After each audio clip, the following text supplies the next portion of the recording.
Hello student, मैं Tara Bharti. Welcome to Tara Bharti classes. और आज की क्लास ज्योग्राफी की है, जिसके अंतर्गत हम पढ़ेंगे वाटर रिसोर्सेज के बारे में, यानी कि जल संसाधन के बारे में। और सीखेंगे जल संसाधन को लेकर कौन कौन से टॉपिक्स बहुत ज्यादा इंपॉर्टेंट है और वो क्वेश्चंस के लिए एक मील का पत्थर हो सकते हैं, यानी अच्छे खासे मार्क्स आप इनके माध्यम से बटोर सकते हो, इकट्ठा कर सकते हो। क्योंकि ये अपने आप में जितना इंपॉर्टेंस रखता है उतना ही सरल है, क्योंकि इसका प्रयोग हम आए दिन जिंदगी में कर रहे होते हैं, दैनिक दिनचर्याओं में करते हैं रहते हैं। तो आइए देखते हैं, सीखते हैं इस टॉपिक के बारे में। लेकिन इस बार मैं इंट्रो में ही, यानी कि सबसे पहले आपको एक्सप्लेन करने के पहले ही ये चीजें रिमेंबर करवा देना चाहती हूँ कि अगर आप क्लास में रेगुलरिटी के साथ, यानी कि लास्ट तक बने रहते हैं, तो आपको बहुत सारे बेनिफिट मिलने वाले हैं, ढेर सारी टॉपिक्स आपके क्लियर होने वाले हैं। क्योंकि ये साइंस और एसएसटी दोनों के कॉमन फैक्टर के अंतर्गत आता है, यानी कॉमन पॉइंट है, जिससे आपको बहुत सारी जानकारियां मिल सकती हैं। इसलिए चलिए जल्दी से चैनल को लाइक कीजिए, सब्सक्राइब कीजिए और शेयर कीजिए और बने रहिए क्लास में, ताकि आपको ढेर सारी जानकारियां मिलती रहें।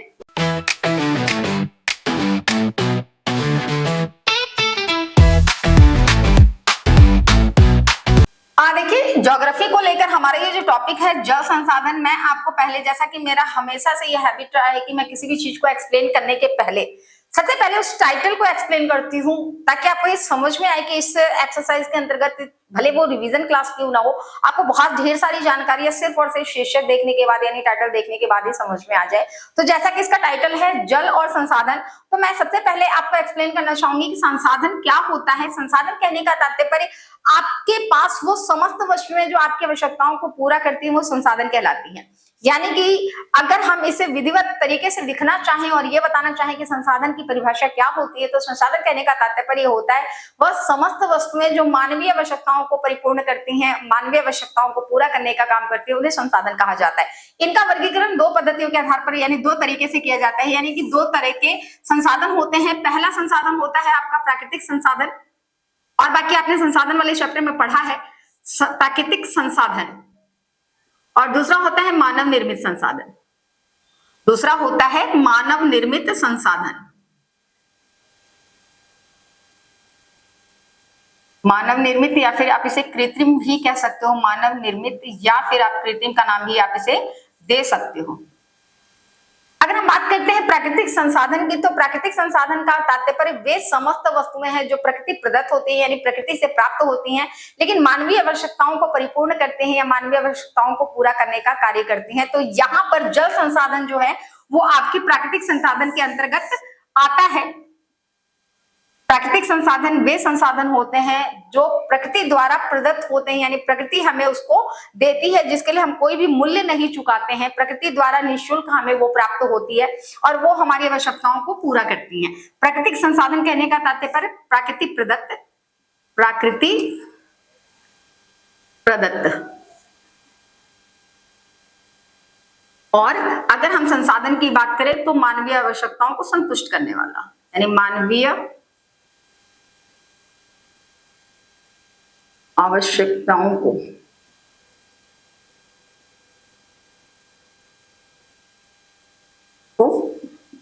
पूर्ण करने वाला।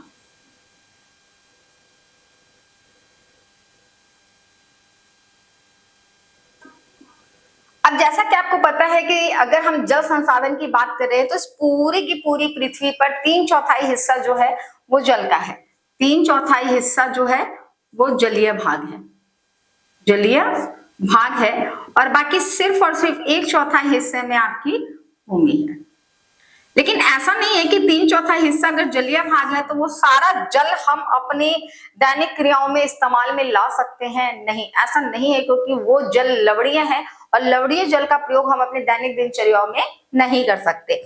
मैं एक बार फिर से बता रही हूँ, क्योंकि ये एसएसटी का चैप्टर है। ज्योग्राफी के साथ आपने पोल साइंस भी पढ़ा है, तो पोल साइंस के अगर हम ह्यूमन राइट्स की बात करते हैं, फंडामेंटल राइट्स की बात करते हैं, तो जीवन के मूलभूत आवश्यकताओं में एक आवश्यकता ये भी रखी गई है कि आपको वो अधिकार दिया जाता है ताकि इस चीज की आप दावेदारी कर सको कि आप जिस भी राष्ट्र में रह रहे हो वहां पे स्वच्छ जल तक आपकी पहुंच हो सके। यानी आपके पास पूर्ण अधिकार बनता है कि आप स्वच्छ जल का इस्तेमाल करो। तो स्वच्छ जल की महत्वता आपको भी समझ में आती है। स्वच्छ जल, आपने बचपन में एक कविता तो सुनी ही होगी, मछली जल की रानी है, उसका जीवन पानी है, हाथ लगाओ डर जाएगी, बाहर निकालो मर जाएगी।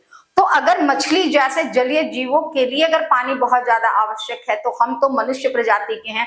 और आपने बहुत ही स्टार्टअप से सुना होगा कि जहां पे भी नदियां होती हैं, जहां पर भी पेयजल की सुविधा होती है, वहां पर नई सभ्यताओं का नवीनीकरण होता है, नई सभ्यताओं का निर्माण होता है।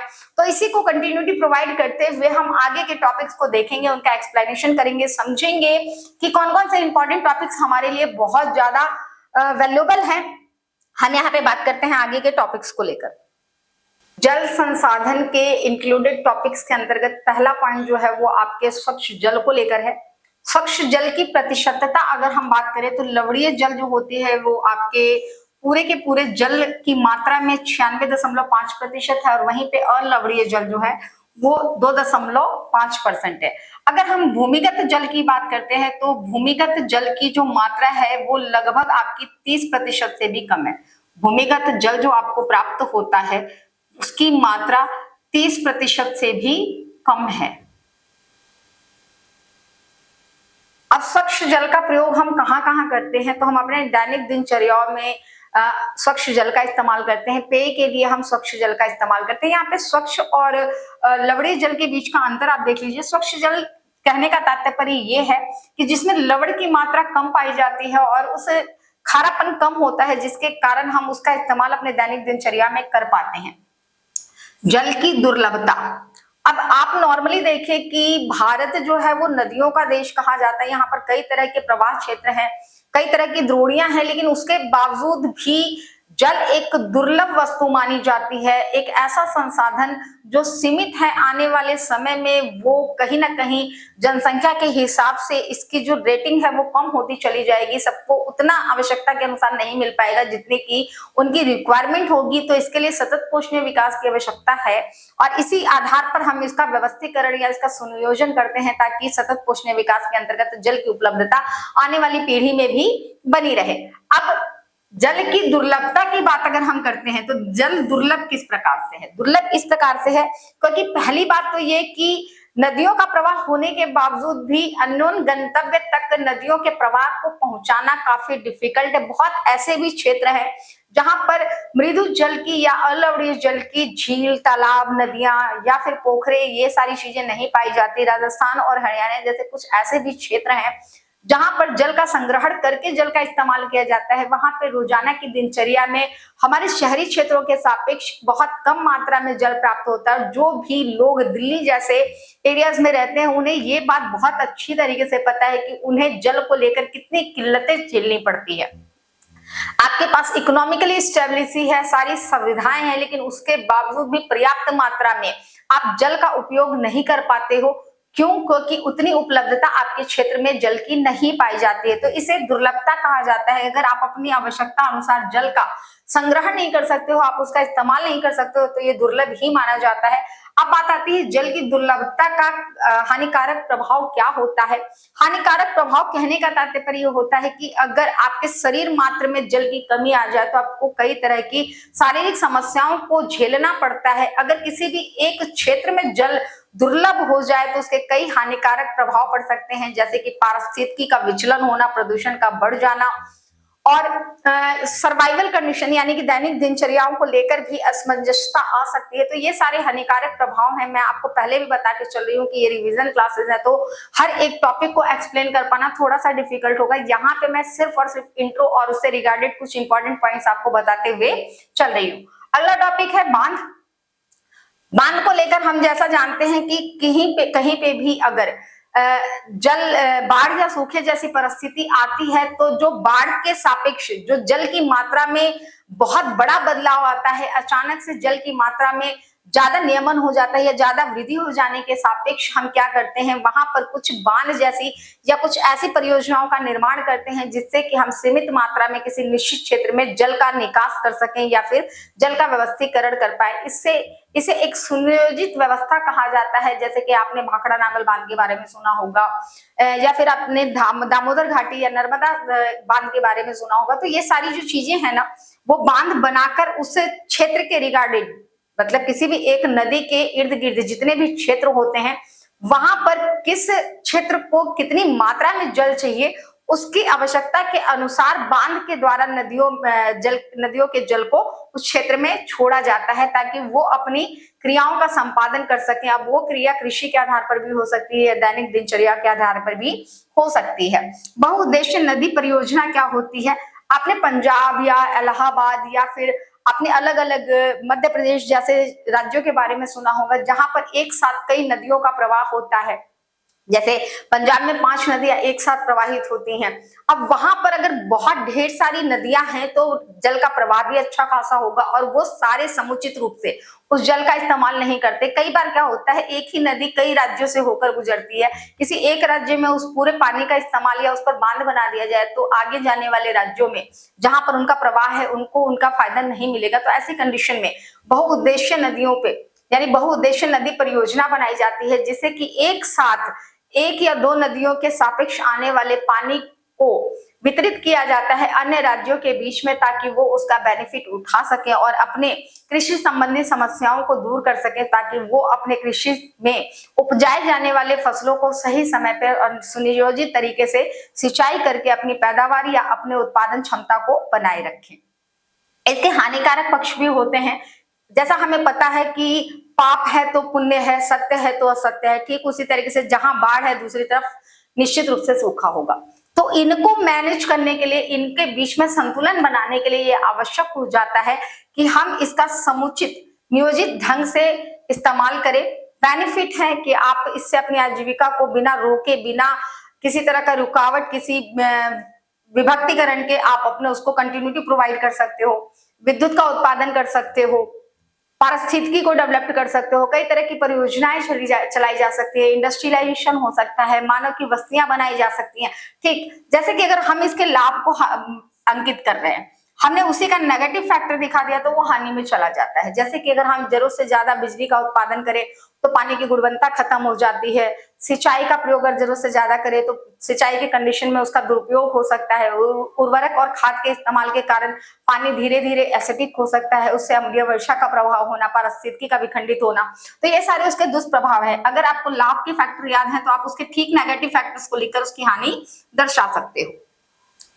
अब बारी आती है जल संग्रहण विधि की। जैसा कि आपको पता है सीमित मात्रा में जल पाया जाता है और सीमित मात्रा में जल को सही से व्यवस्थित करना, उसको सुनियोजित करना, उसका एकत्रीकरण करना ताकि आने वाले उन परिस्थितियों में जब जल की उपलब्धता नहीं है तो आप उसका इस्तेमाल कर सको। इसके लिए कई तरह की विधियों का प्रयोग किया जाता है।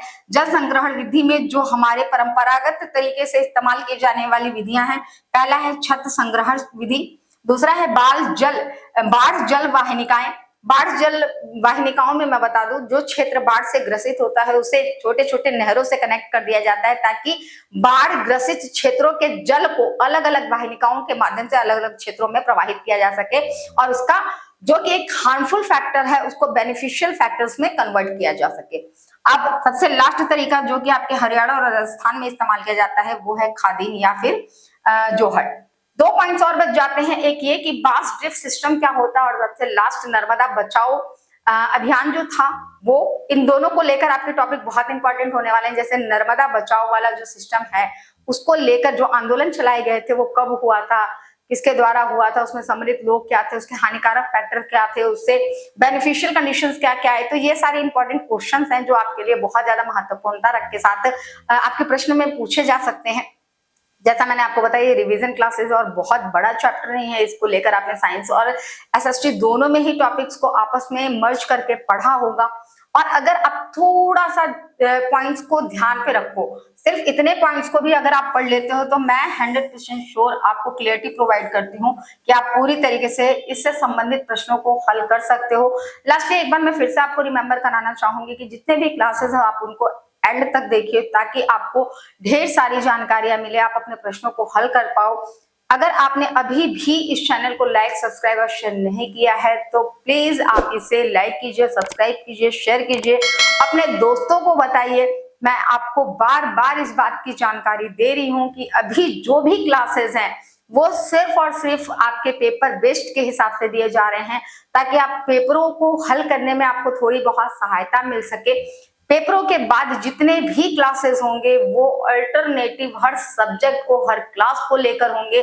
आपको क्लैरिटी प्रोवाइड की जाएगी, वो रिवीजन क्लासेस नहीं होंगे, क्लासेस भले लंबे हों, स्टेप बाय स्टेप कई टर्म्स में जाए, लेकिन क्लैरिटी प्रोवाइड की जानी चाहिए तो की जाएगी। इस बात की दावेदारी मैं तारा भारती खुद आपसे कर रही हूँ। और इसी के साथ आपकी टीचर, आपकी मेंटोर तारा भारती। धन्यवाद।